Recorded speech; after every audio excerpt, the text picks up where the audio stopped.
The Rise and Fall of Mount Majestic, Chapter 10, in which the king's empty pepper shaker results in tyranny, oppression, and a general unsettling of the nose. While Persimmone, Theodore, Wervil, and Lucas had been busy arguing, planning, and worrying, Persimone's mother and sister had been frantically searching for her in the woods. They did not find Persimmone, of course, but they did find someone else, or rather, he found them. It was early afternoon on the day after the thunderstorm before Mrs. Smudge sat down to rest on a large rock, fanning herself with a leaf and bemoaning the disobedience of her lost child. Prunella lay on the ground because her feet hurt so badly.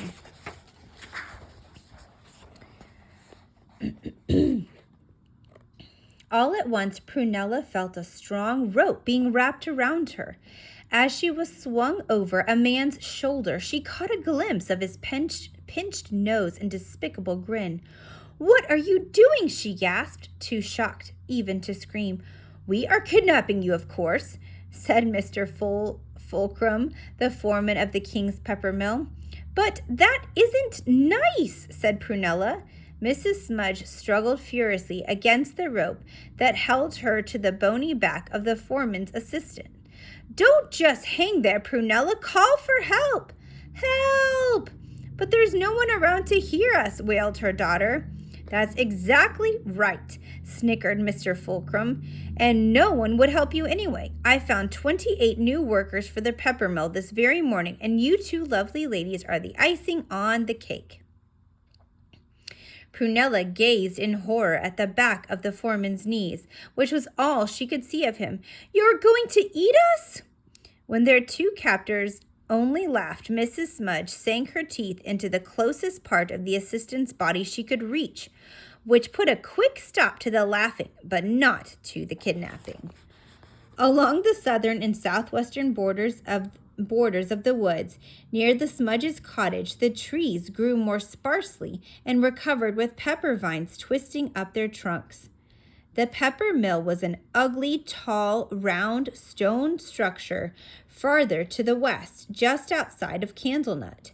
It had a door on one side where the workers went in, and a chute on the other side where the newly ground pepper came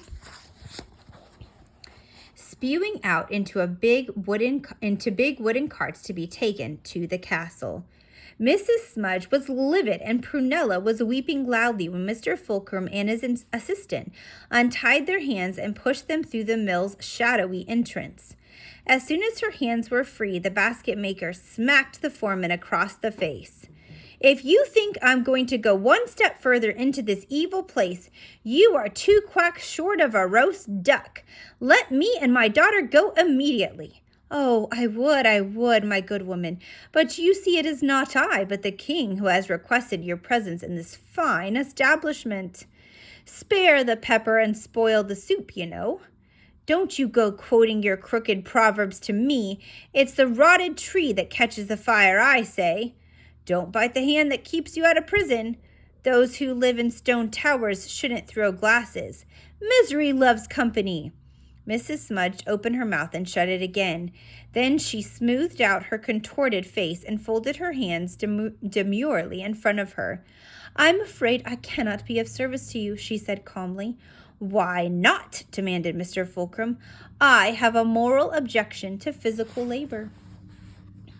"Then I hope you have no moral objection to dungeons, because that's where you will be after you have been convicted of treason against the king, you and your pretty daughter." Prunella stared at him. "Mother, please do what he says." Mrs. Smudge sucked in her outrage and crossed her arms across her chest tightly, but her nostrils turned bright red. She followed Mr. Fulcrum up the flight of stairs that lay just inside the entrance of the mill, kicking each step with her toe as she went and muttering under her breath. Mr. Fulcrum's voice echoed above their heads. You should be honored to be part of such an important service to the king. Many hands make more pepper, you know.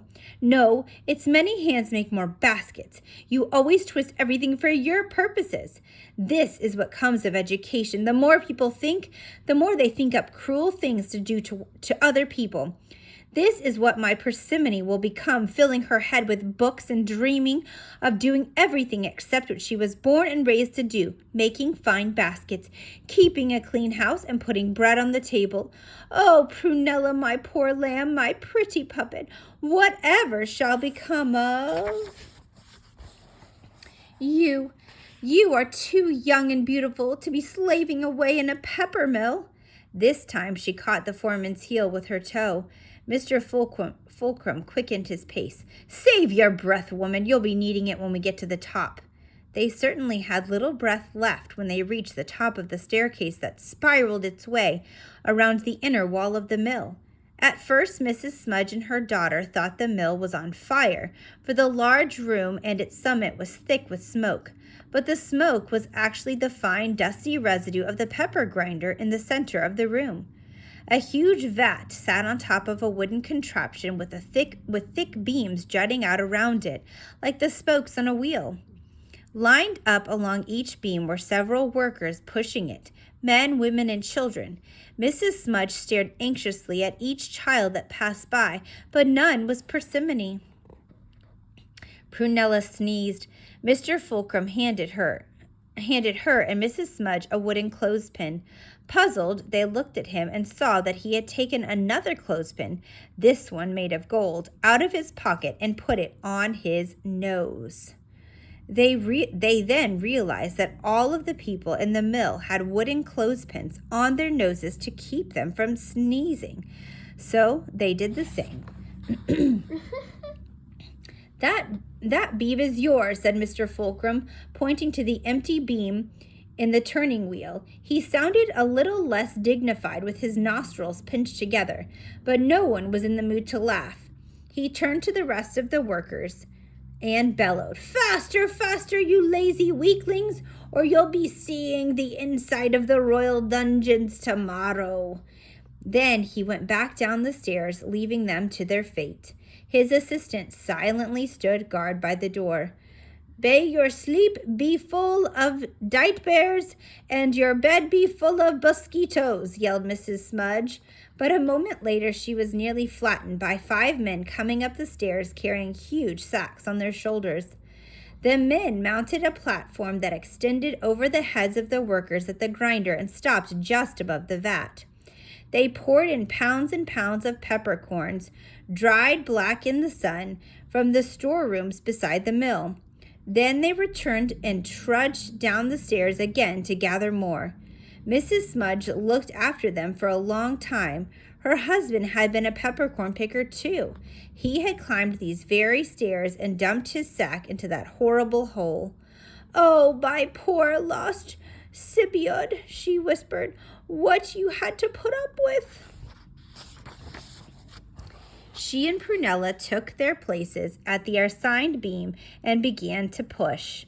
Supper was a slice of stale bread and a cup of lukewarm water. Mr. Fulcrum kept all the good food for himself. The drudgery continued until midnight, when a bell rang and the workers returned to their homes, everyone except the Smudges, who stumbled into the fresh night air, took off their clothespins, breathed deeply, found a patch of soft grass, and fell sound asleep under the full moon, dreaming of Persimmon and baskets and their own beds. That was the end of Chapter 10.